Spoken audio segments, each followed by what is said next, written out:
तर मित्रांनो, सर्वात पहिले आपण आलो दुकानावर आणि आपण लगेच लॅपटॉप ओपन करून घेतले, कारण की 2 डिझाईन करून द्यायचे होते मला अर्जंटमध्ये. तर सगळ्यात पहिले लॅपटॉप ओपन केलं. त्यानंतर आता गावामध्ये 2 तारखेला संत बाळूमामांचा भंडारा उत्सव आहे, त्याचं बॅनर बनवायचं आहे. तर लय गरम होतं, तर फॅन चालू करून घेतला. तर फॅन चालू केला, लगेच कस्टमर आले, त्यांचे कॅश विड्रॉलचं काम होतं, कॅश विड्रॉल करून दिलं त्यांचे.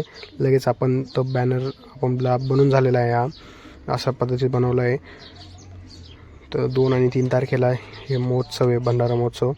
त्यानंतर यूट्यूबला पण मी जे व्हिडिओ बनवतो आहे त्याचं पण थंबनेल बनवायचं होतं, तर ते थंबनेल पण आपण बनवून घेतलं आत्ताच. थंबनेल आता तुम्ही जर व्हिडिओ बघितला नसेल तर व्हिडिओ यूट्यूबला जाऊन बघून घ्या, मी डिस्क्रिप्शनमध्ये लिंक टाकतो आहे. आणि हे बनून झालं आहे. त्यानंतर मम्मीचा फोन आला, घरी आलो. नंतर थोडं दुकानात काम होतं, त्यानंतर दुकानातलं काम आवरलं आणि गाडीची चावी घेतली, कारण की जे गावात बॅनर लावायचे होते ते गाडीमध्येच होते. तर गाडीमधनं बॅनर घेतले आणि गावामध्ये गेलो, तर ही बॅनर लावून घेतलं लगेच. तर आपल्याला कसं वाटलं हा व्हिडिओ ते मला नक्की सांगा. धन्यवाद.